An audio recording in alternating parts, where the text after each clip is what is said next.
Film diawali dengan memperlihatkan seorang wanita bernama Emma yang saat itu sedang berada di sebuah kamar hotel bersama dengan selingkuhannya yang bernama Tom.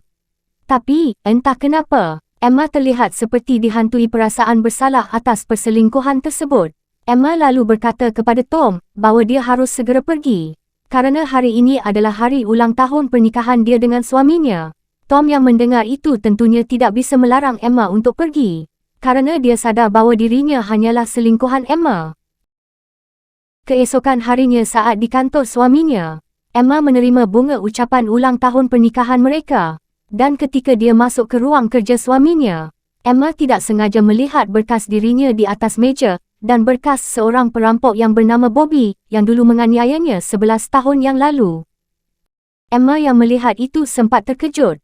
Namun, tak lama kemudian, suaminya yang bernama Mark tiba-tiba masuk. Mark berkata kepada Emma, "Jika kamu melihat berkas itu hanya akan memicu kecemasanmu saja." Emma pun meminta maaf kerana telah melihat berkas itu tanpa izin. Namun di sisi lain, pikiran Emma masih bertanya-tanya, kenapa Mark masih menyimpan berkas tersebut?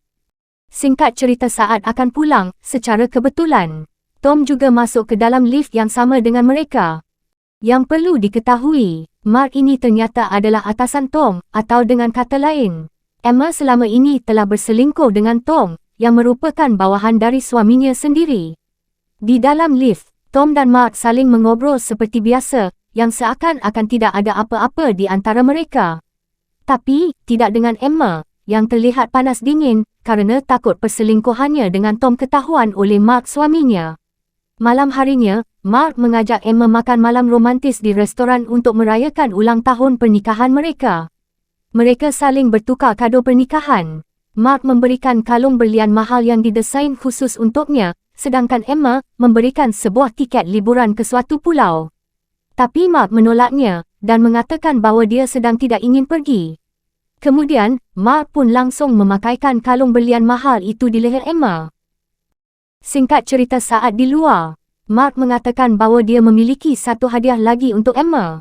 Tapi kali ini, Mark meminta Emma untuk menutup matanya dengan kain kerana dia ingin membawanya pergi ke suatu tempat. Saat di perjalanan, Emma yang merasa tidak nyaman dengan penutup mata itu, ia pun melepasnya. Ternyata, mereka sedang menuju ke sebuah rumah di pinggir danau yang membeku.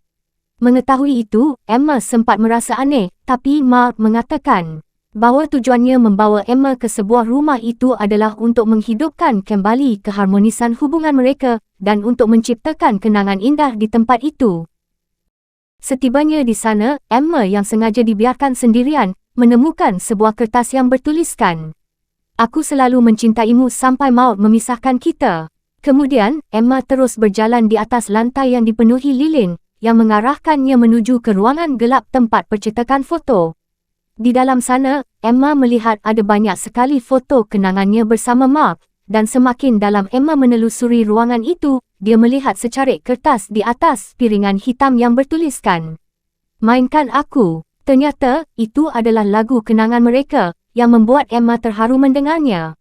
Lalu, Emma pun terus berjalan mengikuti taburan bunga yang menuju ke kamar, dan terlihat Mark yang sudah menunggunya di sana dengan 2 gelas minuman di tangannya. Kemudian, Mark memuji kecantikan istrinya itu. Dia juga meminta maaf kerana belum bisa menjadi suami yang baik. Emma yang mendengarnya pun merasa tersentuh, dan adegan pun berlanjut sampai pada adegan genjot-genjotan.